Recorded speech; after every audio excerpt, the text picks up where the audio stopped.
Happy Navratri day 7। आज माँ कालरात्रि का दिन है। माँ काली, अगर माँ काली को कोई तंग करे और उन्हें गुस्सा आ जाए तो वो क्या विध्वंस नहीं कर सकती, वो क्या नहीं बदल सकती। माँ काली के बारे में कहा जाता है कि उन्होंने शुंभ निशुंभ, रक्त बीज जैसे रावणों का, ऐसे दुष्ट प्रवृत्तियों का नाश किया है। यानी कि हम सब लड़कियों में, महिलाओं में एक माँ काली भी छुपी हुई है। एक माँ काली है जो इंतजार करती है कि कब वो जागेंगी और कब, अगर उनके साथ कुछ गलत हो रहा है, हम उस माँ काली के थ्रू उसको आवाज में बदलेंगे। मैंने बहुत बार अलग अलग लोगों से बात करके, अलग अलग लड़कियों से, महिलाओं से बात करके मैंने ये रियलाइज किया है कि बहुत बार न जाने क्यों ये माँ काली हमें दिखती नहीं है, ये सो जाती है या क्या हमारे अंदर हो जाता है। इतना असहायपन, इतनी डिपेंडेंसी, इतनी हेल्पलेसनेस। हाल ही में अभी एक लड़की का मेरे पास फ़ोन आया। उसने मुझे बताया कि मैम मैं राजस्थान से हूँ, ज़बरदस्ती बचपन में मेरी एक बार शादी कर दी गई थी, वहाँ मेरे साथ सही व्यवहार नहीं हुआ और अब समाज, परिवार वाले मुझे इस बात पे प्रेशराइज कर रहे हैं कि मैं डाइवोर्स भी ना लूँ और बल्कि उसी घर में वापस चली जाऊं। इतनी असहाय हैं क्या हम कि कोई भी हमें इस बात पे मजबूर कर सकता है कि हम वो काम करें जो हम नहीं करना चाहते। इसी तरीके से बहुत सारी महिलाओं को मैंने देखा है। एक असहायपन है कि हम कुछ नहीं कर सकते। उनके पापा ने ये डिसाइड कर लिया था, घर वालों ने ये डिसाइड कर लिया था, समाज ने ये कहा, परिवार ने ये कहा, उसने ये कहा, उसने ये कहा। मतलब हम सब की सुन रहे हैं, लेकिन क्या हम अपनी सुन रहे हैं? क्या अगर आपके साथ कुछ गलत हो रहा है, आप बोल रहे हो?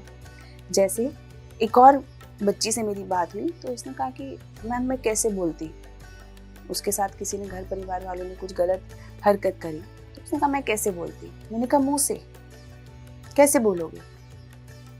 बोलना पड़ेगा ना। अगर आप ही नहीं बोलोगे तो किसी को क्या पता चलेगा? कैसे कोई आपकी मदद भी करेगा? We have to speak up, और जहां हो सके हमें एक्शन भी लेना है। आप में इतनी शक्ति है कि आप परिवार संभालते हो, काम संभालते हो, बच्चा संभालते हो। आपको पता है बच्चा पैदा करने का जो दर्द है, अगर मर्द उसे एक बार भी झेल लें तो उन्हें समझ में आ जाएगा कि क्या दर्द होता है। और हमारी महिलाएं कितने समय से वो दर्द झेलती आ रही हैं। यानी कि शक्ति तो बहुत है, लेकिन बस वो सही रूप से चैनलाइज नहीं हो रही है। वो जो शक्ति है वो एक्शन में ना लग के सिर्फ सहने में लग रही है। सहने में भी बहुत शक्ति लगती है, लेकिन वही शक्ति अगर हम सही से चैनलाइज कर लें तो वो पावर में भी बदल सकती है। वो आपकी एक दिशा बदल सकती है। जैसे कि मैंने बहुत बार ऐसा देखा कि बच्चियां, अगर उनके साथ कोई बदतमीजी कर रहा है वो बोलती ही नहीं। एक पीछे रिपोर्ट भी थी, रिपोर्ट में ऐसा आया था कि अगर कोई लड़की के साथ बदतमीजी कर रहा है, अगर वो तुरंत उसका हाथ पकड़ ले या एकदम चिल्ला दे तो ज़्यादातर ऐसे अक्यूज्ड डर जाते हैं और भाग जाते हैं। लेकिन अक्सर ऐसी स्थिति में क्या होता है कि आप सुनसान रास्ते पे जा रहे हो, पीछे से किसी ने आपको पकड़ लिया या कोई आपका पीछा कर रहे हो, आप और डर जाते हो। ऐसा लगता है जैसे आपके गले से आवाज़ नहीं निकल रही है। वो पता है क्यों है? क्योंकि हमने अपने मन में अपने आप को शक्तिहीन मान लिया है। लेकिन अगर हम अपने मन में ही मान लें कि मुझ में बहुत शक्ति है तो वो शक्ति निकलेगी। ऐसा कैसे किसी ने मुझे पकड़ लिया है, कैसे किसी ने मुझे फॉलो करा? आप चीखो, आप बोलो, you say that whatever is required. क्योंकि जब एक लड़की नहीं बोलती तो एक्यूज्ड की हिम्मत बढ़ जाती है कि दूसरी भी नहीं बोलेगी, फिर तीसरी भी नहीं बोलेगी, और ये एक ट्रेंड बन जाता है।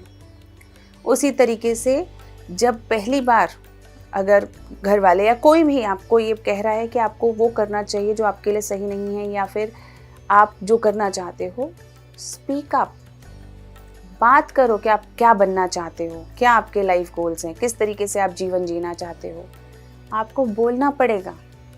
सिर्फ कोने में बैठ के आंसू बहाने से कोई मदद के लिए नहीं आता। ये एक पुरानी कहावत भी है कि बिना रोए तो माँ भी दूध नहीं देती। माँ को भी तब पता चलता है कि बच्चे को दूध की ज़रूरत है जब बच्चा रोता है। तब माँ आती है 100 काम छोड़ के कि अरे इसको मुझे दूध पिलाना है।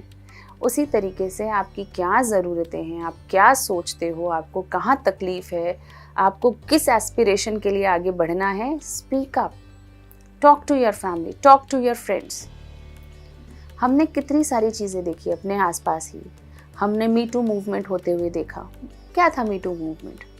मी टू मूवमेंट था कि बहुत समय से लोग चुप थे, फिर हिम्मत करी, किसी एक ने बोला, उसने बोला कि मेरे साथ क्या हुआ, क्या वर्क प्लेस पे हैरेसमेंट हुई, कहाँ मेरे साथ किसी ने कुछ गलत किया। एक ने बोला, बाकी सब में हिम्मत आई, और ये इस मूवमेंट से लोगों के बीच में एक डर बैठा कि अगर किसी के साथ कोई ऐसा करेगा, किसी लड़की के साथ कोई ऐसा करेगा, उसके रिपरकशंस होंगे, उसके कॉन्सिक्वेंसेस होंगे। बोलो, स्पीक अप, क्योंकि अगर आप ही अपने लिए नहीं बोल रहे हो तो आप क्या सोच रहे हो कोई दूसरा आपके लिए आके बोलेगा? सबसे पहले तो हमें खुद अपने आप के अंदर बोल्ड होना पड़ेगा। We have to be very bold. आपने सपने देखे हैं, be ready to sacrifice, be ready for that boldness which is required. बहुत सारी बच्चियां मेरे पास आती हैं, मैम मेरे घर पे ये परेशानी है, मेरे साथ ऐसा हुआ वैसा हुआ, और मुझे बताइए कि मैं एग्ज़ाम कैसे पास करूं, मैं पढ़ नहीं पा रही हूँ। बात ये है, अगर आप एग्ज़ाम दे रहे हो तो एग्ज़ाम में आपकी स्थितियाँ नहीं जाती, आपकी परफॉर्मेंस जाती है। तो उन स्थितियों को कोने में रख के, उनसे दूर हट के, या उनको मैनेज करके पहले अचीवमेंट पे ध्यान देना पड़ेगा।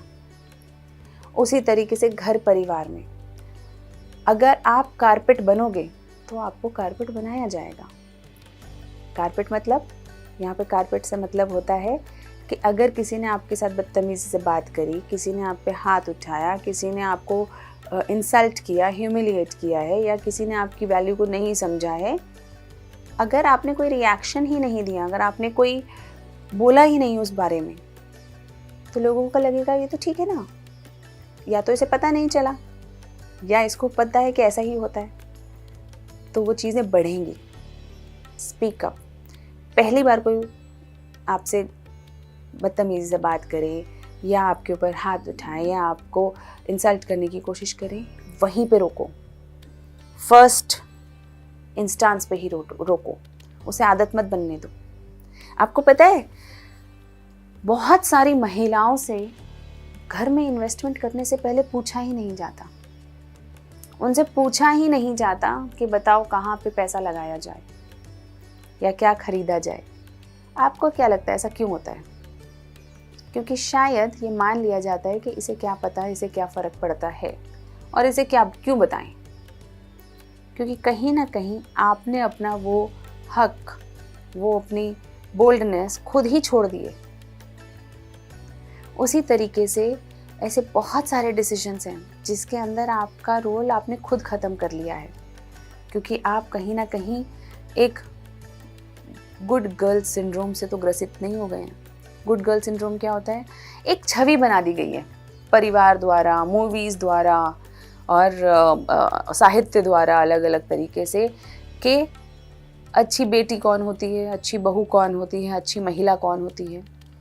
तो अच्छी महिला का गुण बताया जाता है जो चुपचाप सब कुछ सहती रहे, कुछ बोले नहीं। ऐसा सुना होगा ना कि दादी नानी को कहते हुए, हमारे साथ तो पता नहीं क्या क्या हुआ, हमने कभी चूं तक नहीं करी। ये जो नहीं करी, इसी के कारण ये बढ़ता जा रहा है। करनी पड़ेगी, कहना पड़ेगा।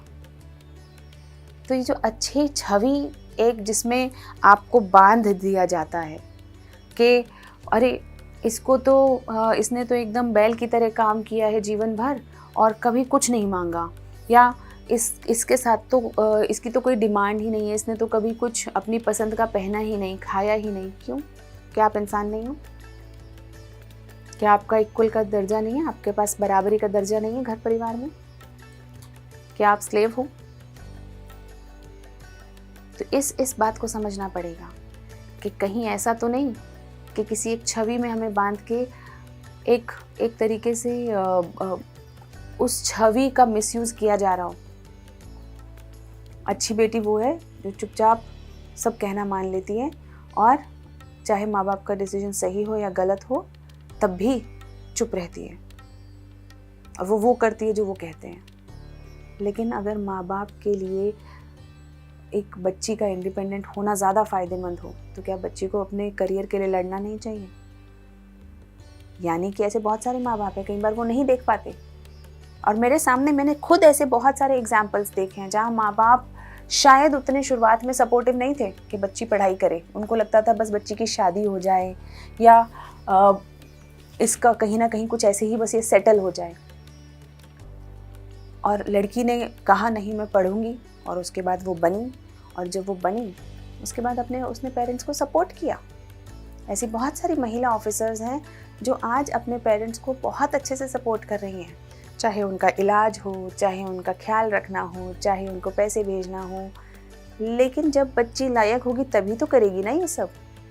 अगर बच्ची खुद ही डिपेंडेंट है तो वो क्या करेगी, कैसे आपकी मदद करेगी? तो उस समय पे अगर बेटी ने, बच्चे ने बात नहीं मानी तो ये गलत नहीं है, ये एक लॉन्ग टर्म विजन है।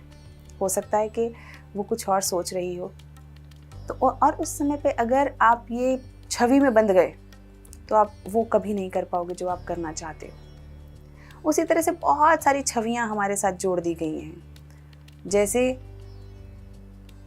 एक बहुत अजीब सी बात भी चलती है सोसाइटी के अंदर कि अरे बेटी की कमाई का थोड़े ना खाएंगे। क्यों? जब आपने बेटी को बेटे के जैसा पाला है, जब आपने उसे उतनी ही हिम्मत दी है, उसे उतना ही सपोर्ट किया है, उतनी पढ़ाई करी है, तो बेटी भी आपको आगे सपोर्ट करेगी। क्यों वो आपका बुढ़ापे का सहारा नहीं बन सकती?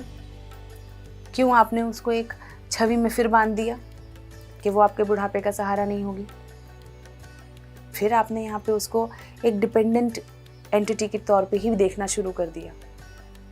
तो जहाँ महिलाओं को, बच्चियों को अपने आप को इंडिपेंडेंट और एक बोल्ड व्यक्ति के रूप में देखना है, वहीं परिवारों को भी अपनी बेटियों को, बहुओं को एक बोल्ड रूप में देखना है। जहाँ आपके साथ कुछ हो, रोको। अगर आपकी फैमिली में, आपके आसपास कुछ गलत हो रहा हो, रोको। You have that capability. आपके अंदर वो आग है जिसे अगर आपने ढूंढ लिया तो फिर आप एक शक्ति का रूप बन जाते हैं। फिर आपके साथ सामने वाला खुद ही तमीज़ में रहता है, खुद ही सही रहता है। लेकिन पहले आपको अपने अंदर वो शक्ति ढूंढनी पड़ेगी। ऐसा क्यों होता है कि एक पुरुष बहुत सारी महिलाओं के साथ बात करता है लेकिन किसी महिला को देखकर उसे लगता है कि इसके साथ ऐसी बात नहीं करी जा सकती, और किसी दूसरी महिला को देखकर उसे लगता है कि इसके साथ ऐसी बात करी जा सकती है, उसे दबाया जा सकता है?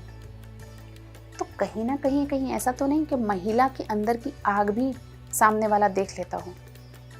उसका एटीट्यूड, उसकी बात करने का तरीका, उसके बॉडी लैंग्वेज से ही इंसान समझ जाता हो कि इससे कैसी बात करी जा सकती है। तो क्यों ना हम अपने बॉडी लैंग्वेज पे काम करें, हम अपनी पर्सनालिटी पे काम करें, हम अपनी बोल्डनेस पे काम करें।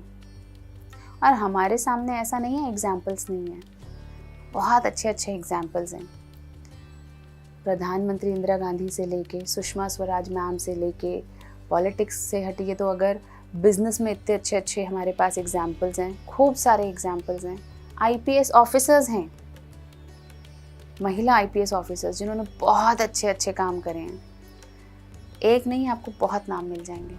मैं नाम इसलिए नहीं ले रही क्योंकि नाम नहीं, हम काम की बात कर रहे हैं। तो उसी तरीके से चलिए एक काम करते हैं। आज से हम अपने आप को एक शक्ति के रूप में देखना शुरू करते हैं।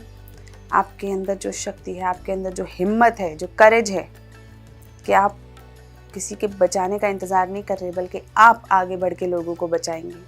आप खुद बहुत अच्छे काम करेंगे सोसाइटी में, परिवार के लिए। आप खुद सिर्फ और सिर्फ डिपेंडेंट नहीं, आप इंडिपेंडेंट हैं और आप खुद गिवर हैं, सिर्फ टेकर नहीं है। So let us start a new way of looking at our own selves. खुद ही को देखने का नज़रिया अगर हम बदल लें तो क्या मुमकिन नहीं है। हम एक कोशिश करते हैं कि हम खुद को वो शक्ति रूप में देखें, माँ कालरात्रि के रूप में देखें, कि जब माँ कालरात्रि इतने बड़े बड़े ईवल्स का नाश कर सकती हैं, ऐसे बड़ी बड़ी कुरीतियों का राक्षसों का नाश कर सकती हैं, तो हम क्यों नहीं कर सकते? क्या हम माँ के अंश नहीं हैं? हम में भी तो है, बस ढूंढना है। हमें वो ढूंढना है, वो बोल्डनेस हमें अपने अंदर ढूंढनी है। और मेरी पेरेंट्स से गुजारिश है, अपने बच्चों को बोल्ड बनाइए। उनको कोई देखे तो लोगों को समझ में आ जाए, we can't miss with them, she is power, so let's find that power within us. इन्हीं बातों के दौरान मुझे फैज़ अहमद फैज़ की एक लाइन याद आती है, बोल कि लब आज़ाद है तेरे, बोल कि लब आज़ाद है तेरे, बोल जुबां अब तक तेरी है, तेरा सुतवां जिस्म है तेरा, बोल के जान अब तक तेरी है। हैप्पी नवरात्रि।